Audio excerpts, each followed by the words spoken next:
What's up, everyone? Welcome to the video. Today we're going to take a look at how to replace the battery in this Toyota Prius Prime remote key fob. This Toyota Prius Prime key fob is going to use replacement battery CR2032, and I'll put a link in the description box of this video to where you can find these replacement batteries if you're in need. So the first thing I'm going to do is grab my key fob and remove the emergency key that's in the bottom of it. That's done by pressing this release on the bottom of the fob that my finger's on, and then the emergency key will pull out like that.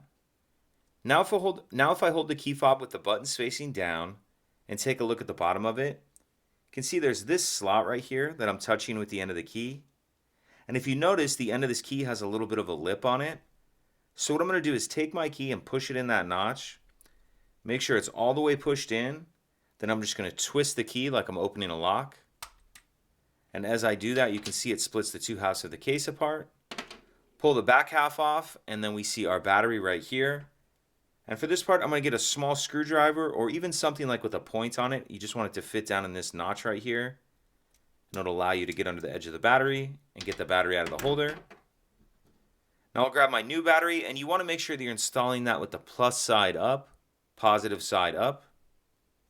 And I'm going to kind of tuck this edge in first, like that, and then snap it down into place. Then make sure your circuit board is sitting down in that clear rubber piece properly. Then we can snap the two halves of the case back together. Slide our emergency key back in. And that's it. If you could take a second to like and subscribe, it helps us out, and I'd appreciate it. Thank you.